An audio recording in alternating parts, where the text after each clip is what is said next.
I'd like to tell you about the strangest secret in the world. Some years ago, the late Nobel Prize-winning Dr. Albert Schweitzer was being interviewed in London, and a reporter asked him, "Doctor, what's wrong with men today?" And the great doctor was silent a moment, and then he said, "Men simply don't think." It's about this that I want to talk with you. We live today in a golden age. This is an era that man has looked forward to, dreamed of, and worked toward for thousands of years. But since it's here, we pretty well take it for granted. We in America are particularly fortunate to live in the richest land that ever existed on the face of the earth, a land of abundant opportunity for everyone. But do you know what happens? Well, let's take 100 men who start even at the age of 25. Do you have any idea what will happen to those men by the time they're 65?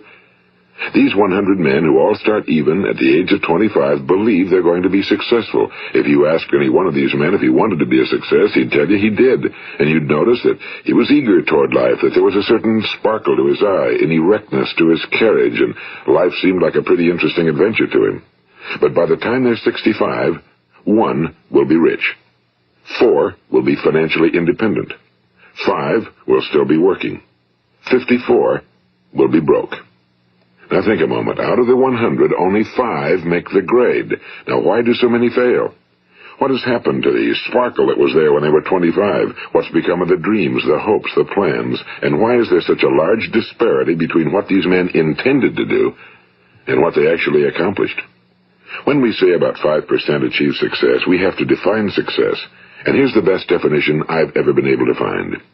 Success is the progressive realization of a worthy ideal. If a man is working toward a predetermined goal and knows where he's going, that man is a success. If he's not doing that, he's a failure. Success is the progressive realization of a worthy ideal.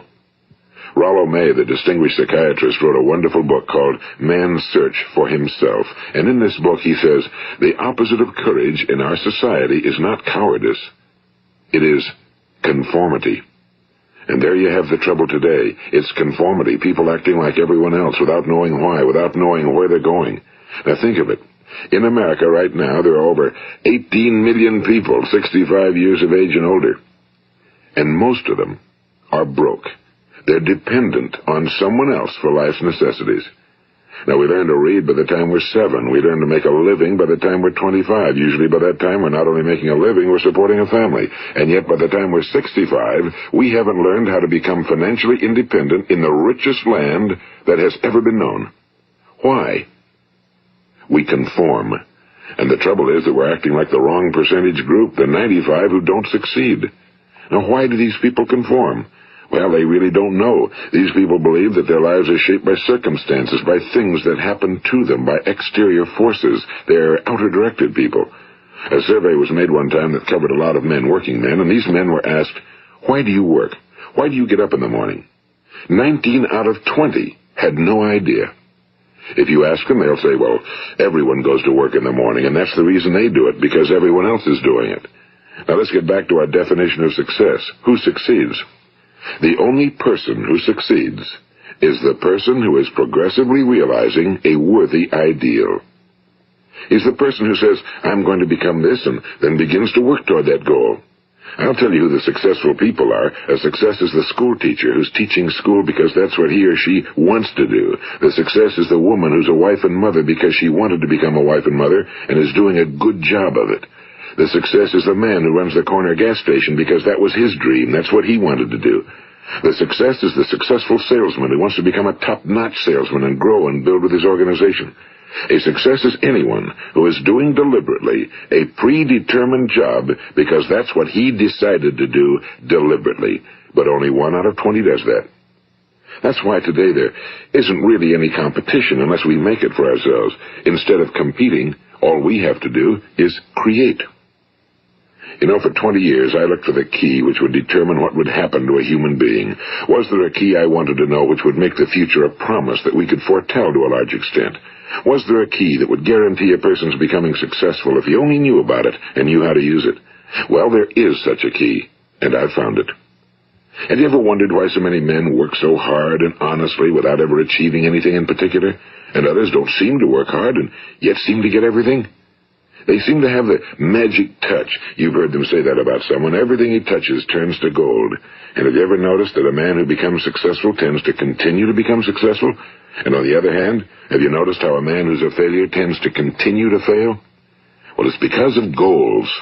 Some of us have goals, some don't. People with goals succeed because they know where they're going. It's that simple. Think of a ship leaving a harbor, and think of it with the complete voyage mapped out and planned. The captain and crew know exactly where it's going and how long it'll take. It has a definite goal. Now, 9,999 times out of 10,000, it will get to where it started out to get. Now, let's take another ship, just like the first, only let's not put a crew on it or a captain at the helm. Let's give it no aiming point, no goal, no destination. We just start the engines and let it go. I think you'll agree with me that if it gets out of the harbor at all, it will either sink or wind up on some deserted beach, a derelict. It can't go anyplace because it has no destination and no guidance, and it's the same with a human being. Take the salesman, for example. There's no other person in the world today with the future of a good salesman. Selling is the world's highest paid profession, if we're good at it and if we know where we're going. Every company needs top-notch salesmen, and they reward those men. The sky's the limit for them. But how many can you find? Someone once said the human race is fixed, not to prevent the strong from winning, but to prevent the weak from losing. The American economy today can be likened to a convoy in time of war. The entire economy is slowed down to protect its weakest link, just as the convoy had to go at the speed that would permit its slowest vessel to remain in formation. That's why it's so easy to make a living today. It takes no particular brains or talent to make a living and support a family today. So we have a plateau of so-called security, if that's what a person's looking for. But we do have to decide how high above this plateau we want to aim. Now let's get back to the strangest secret in the world, the story that I wanted to tell you today. Why do men with goals succeed in life and men without them fail? Well, let me tell you something which, if you really understand it, will alter your life immediately. If you understand completely what I'm going to tell you from this moment on, your life will never be the same again. You will suddenly find that good luck just seems to be attracted to you. The things you want just seem to fall in line, and from now on you won't have the problems, the worries, the gnawing lump of anxiety that perhaps you've experienced before. Doubt, fear, well, they'll be things of the past.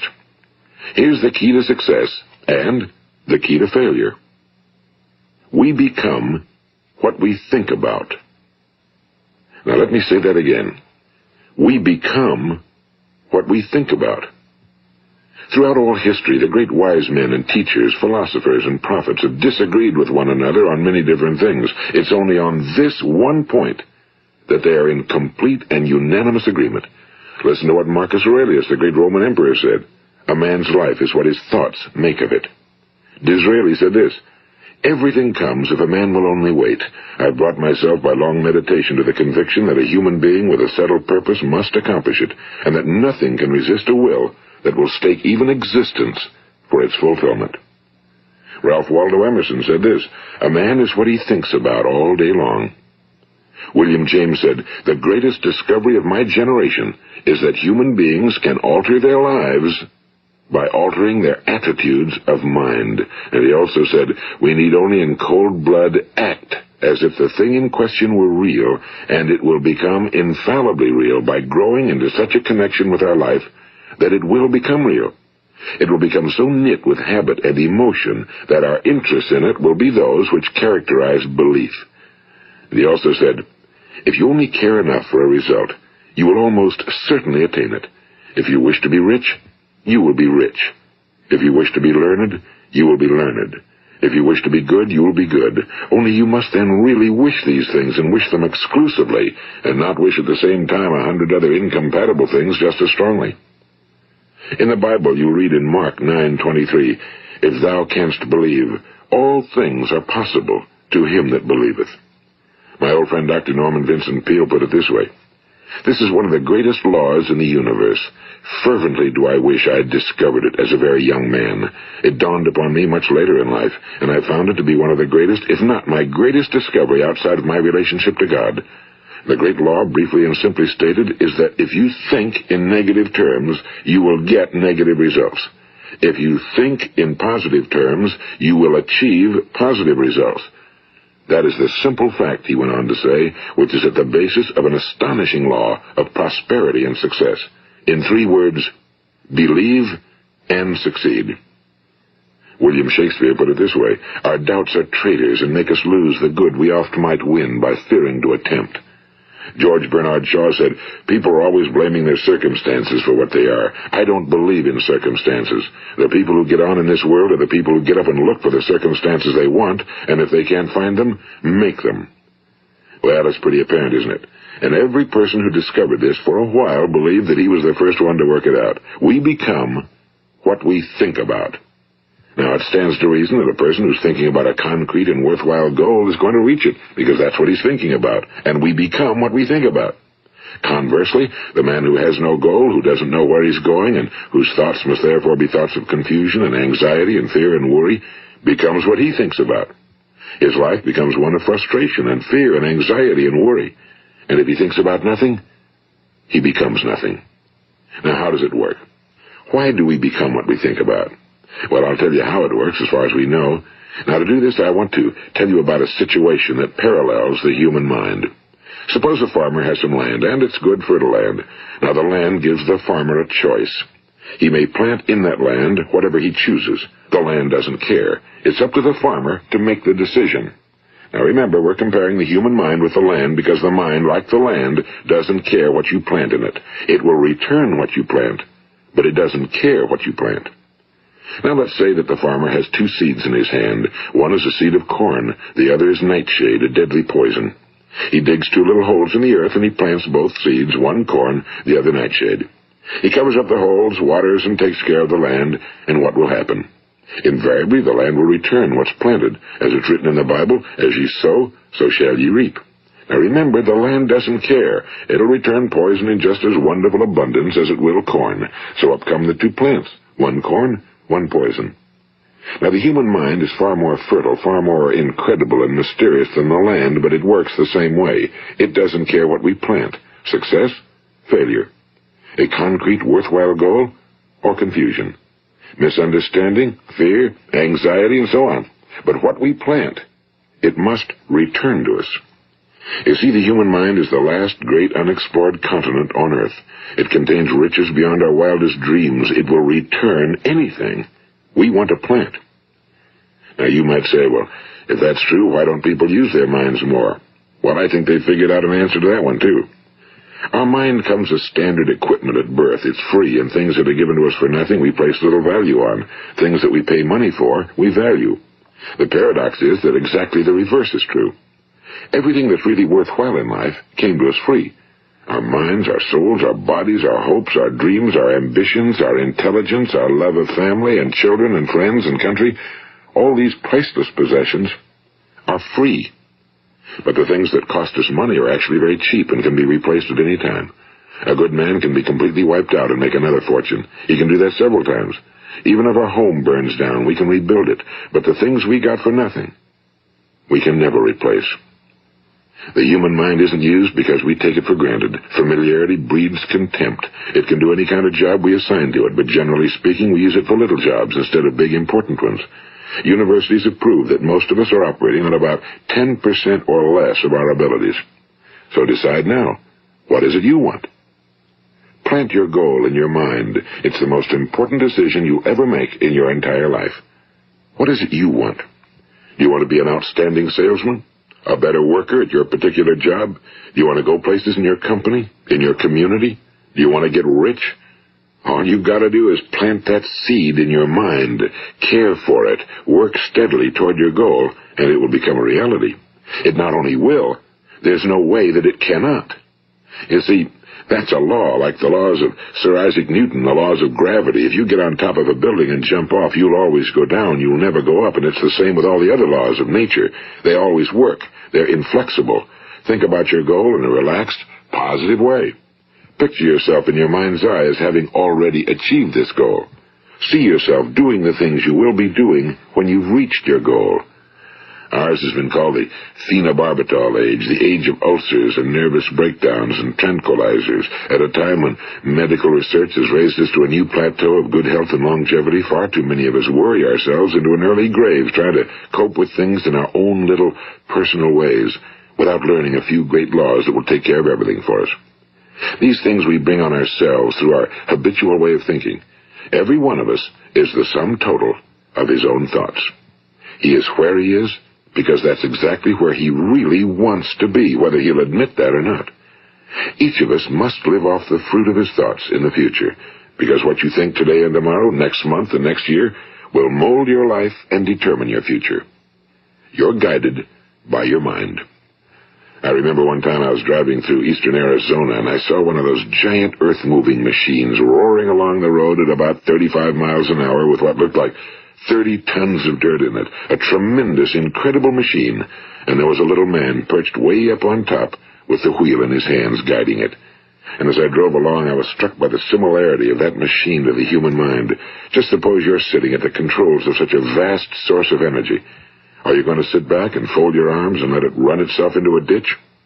Or are you going to keep both hands firmly on the wheel and control and direct this power to a specific, worthwhile purpose? It's up to you. You're in the driver's seat. You see, the very law that gives us success is a two-edged sword. We must control our thinking. The same rule that can lead a man to a life of success, wealth, happiness, and all the things he ever dreamed of for himself and his family. That very same law can lead him into the gutter. It's all in how he uses it, for good or for bad. This is the strangest secret in the world.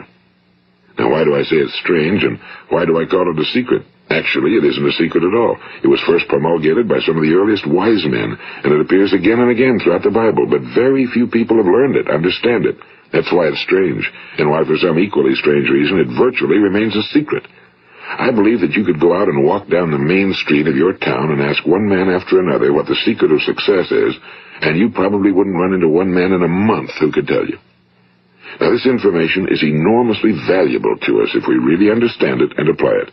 It's valuable to us not only for our own lives, but the lives of those around us, our families, employees, associates, and friends. Life should be an exciting adventure. It should never be a bore. A man should live fully, be alive. He should be glad to get out of bed in the morning. He should be doing a job he likes to do because he does it well. One time I heard Grove Patterson, the great late editor-in-chief of the Toledo Daily Blade, make a speech, and as he concluded his speech, he said something I've never forgotten. He said, "My years in the newspaper business have convinced me of several things. Among them, that people are basically good, and that we came from someplace, and we're going someplace. So we should make our time here an exciting adventure. The architect of the universe didn't build a stairway leading nowhere." And the greatest teacher of all, the carpenter from the plains of Galilee, gave us the secret time and time again. As ye believe, so shall it be done unto you. I've explained the strangest secret in the world and how it works. Now, on this side, I want to explain how you can prove to yourself the enormous returns possible in your own life by putting this secret to a practical test. I want you to make a test that will last 30 days. It isn't going to be easy, but if you'll give it a good try, it will completely change your life for the better. Now, back in the 17th century, Sir Isaac Newton, the English mathematician and natural philosopher, gave us some natural laws of physics which apply as much to human beings as they do to the movement of bodies in the universe.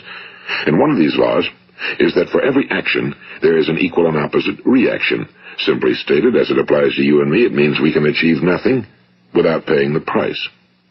The results of your 30-day experiment will be in direct proportion to the effort you put forth. To be a doctor, you must pay the price of long years of difficult study. To be successful in selling, and remember that each of us succeeds to the extent of his ability to sell. Selling our families on our ideas, selling education in schools, selling our children on the advantages of living the good and honest life, selling our associates and employees on the importance of being exceptional people. To, of course, the profession of selling itself. But to be successful in selling our way to the good life, we must be willing to pay the price. And what is that price? Well, it's many things. First, it's understanding emotionally, as well as intellectually, that we literally become what we think about, that we must control our thoughts if we're to control our lives. It's understanding fully that as ye sow, so shall ye reap. Second, it's cutting away all fetters from the mind and permitting it to soar as it was divinely designed to do. It's the realization that your limitations are self-imposed and that the opportunities for you today are enormous beyond belief. It's rising above narrow-minded pettiness and prejudice. And third, it's using all your courage to force yourself to think positively on your own problem, to set a definite and clearly defined goal for yourself, to let your marvelous mind think about your goal from all possible angles, to let your imagination speculate freely upon many different possible solutions, to refuse to believe that there are any circumstances sufficiently strong to defeat you in the accomplishment of your purpose, to act promptly and decisively when your course is clear, and to keep constantly aware of the fact that you are, at this moment, standing in the middle of your own acres of diamonds, as Russell Conwell used to point out. And fourth, save at least 10% of every dollar you earn. It's also remembering that no matter what your present job, it has enormous possibilities, if you're willing to pay the price. Now let's just go over the important points in the price each of us must pay to achieve the wonderful life that can be ours. It is, of course, worth any price. 1. You will become what you think about. 2. Remember the word imagination and let your mind begin to soar. 3. Courage. Concentrate on your goal every day. 4. Save 10% of what you earn. And 5. Action. Ideas are worthless unless we act on them. Now, I'll try to outline the 30-day test I want you to make. Keep in mind that you have nothing to lose by making this test and everything you could possibly want to gain. There are two things that may be said of everyone. Each of us wants something, and each of us is afraid of something. I want you to write on a card what it is you want more than anything else. It may be more money. Perhaps you'd like to double your income or make a specific amount of money. It may be a beautiful home. It may be success at your job. It may be a particular position in life. It could be a more harmonious family. Each of us wants something. Now write down on your card specifically what it is you want. Make sure it's a single goal and clearly defined. You needn't show it to anyone, but carry it with you so that you can look at it several times a day. Think about it in a cheerful, relaxed, positive way each morning when you get up, and immediately you have something to work for, something to get out of bed for, something to live for. Look at it every chance you get during the day and just before going to bed at night. And as you look at it, remember that you must become what you think about, and since you're thinking about your goal, you realize that soon it will be yours. In fact, it's yours really the moment you write it down and begin to think about it. Look at the abundance all around you as you go about your daily business. You have as much right to this abundance as any other living creature. It's yours for the asking. Now we come to the difficult part. Difficult because it means the formation of what is probably a brand new habit, and new habits are not easily formed. Once formed, however, it will follow you for the rest of your life. Stop thinking about what it is you fear. Each time a fearful or negative thought comes into your consciousness, replace it with a mental picture of your positive and worthwhile goal. And there will come times when you'll feel like giving up. It's easier for a human being to think negatively than positively. That's why only 5% are successful. You must begin now to place yourself in that group. For 30 days, you must take control of your mind. It will think about only what you permit it to think about. Each day for this 30-day test, do more than you have to do. In addition to maintaining a cheerful, positive outlook, give of yourself more than you've ever done before. Do this knowing that your returns in life must be in direct proportion to what you give. The moment you decide on a goal to work toward, you're immediately a successful person. You are then in that rare and successful category of people who know where they're going. Out of every 100 people, you belong to the top 5. Don't concern yourself too much with how you're going to achieve your goal. Leave that completely to a power greater than yourself. All you have to do is know where you're going. The answers will come to you of their own accord and at the right time. Remember these words from the Sermon on the Mount, and remember them well. Keep them constantly before you this month of your test. Ask, and it shall be given you. Seek, and ye shall find. Knock, and it shall be opened unto you. For every one that asketh receiveth, and he that seeketh findeth, and to him that knocketh it shall be opened. It's as marvelous and as simple as that. In fact, it's so simple that in our seemingly complicated world, it's difficult for an adult to understand that all he needs is a purpose and faith. For 30 days, do your very best. If you're a salesman, go at it as you've never done before, not in a hectic fashion, but with the calm, cheerful assurance that time well spent will give you the abundance in return you deserve and want. If you're a homemaker, devote your 30-day test to completely giving of yourself without thinking about receiving anything in return, and you'll be amazed at the difference it makes in your life. No matter what your job, do it as you've never done it before for 30 days. And if you've kept your goal before you every day, you'll wonder and marvel at this new life you've found. Dorothea Brand, the outstanding editor and writer, discovered it for herself and tells about it in her fine book, Wake Up and Live. Her entire philosophy is reduced to the words, act as though it were impossible to fail. She made her own test with sincerity and faith, and her entire life was changed to one of overwhelming success. Now, you make your test for 30 full days. Don't start your test until you've made up your mind to stick with it. You see, by being persistent, you're demonstrating faith. Persistence is simply another word for faith. If you didn't have faith, you'd never persist. If you should fail during your first 30 days, by that I mean suddenly find yourself overwhelmed by negative thoughts, you've got to start over again from that point and go 30 more days. Gradually, your new habit will form until you find yourself one of that wonderful minority to whom virtually nothing is impossible. And don't forget the card. It's vitally important as you begin this new way of living. On one side of the card, write your goal, whatever it may be. On the other side, write the words we've quoted from the Sermon on the Mount. Ask, and it shall be given you. Seek, and ye shall find. Knock, and it shall be opened unto you. Nothing great was ever accomplished without inspiration. See that during these crucial first 30 days, your own inspiration is kept at a peak. And above all, don't worry. Worry brings fear, and fear is crippling. The only thing that can cause you to worry during your test is trying to do it all yourself. Know that all you have to do is hold your goal before you. Everything else will take care of itself. Remember also to keep calm and cheerful. Don't let petty things annoy you and get you off course. Now, since making this test is difficult, some will say, why should I bother? Well, look at the alternative. No one wants to be a failure. No one really wants to be a mediocre individual. No one wants a life constantly filled with worry and fear and frustration. Therefore, remember that you must reap that which you sow. If you sow negative thoughts, your life will be filled with negative things. If you sow positive thoughts, your life will be cheerful, successful, and positive. Now, gradually, you'll have a tendency to forget what you've heard on this recording. Play it often. Keep reminding yourself of what you must do to form this new habit. Gather your whole family around at regular intervals and listen to what's been said here. You know, most men will tell you that they want to make money without understanding the law. The only people who make money work in a mint. The rest of us must earn money. This is what causes those who keep looking for something for nothing or a free ride to fail in life. The only way to earn money is by providing people with services or products which are needed and useful. We exchange our time and our product or service for the other man's money. Therefore, the law is that our financial return will be in direct proportion to our service. Now, success is not the result of making money. Making money is the result of success, and success is in direct proportion to our service. Most people have this law backwards. They believe that you're successful if you earn a lot of money. The truth is that you can only earn money after you're successful. It's like the story of the man who sat in front of the stove and said to it, give me heat, and then I'll add the wood. How many men and women do you know, or do you suppose there are today, who take the same attitude toward life? There are millions. We've got to put the fuel in before we can expect heat. Likewise, we've got to be of service first before we can expect money. Don't concern yourself with the money. Be of service, build, work, dream, create.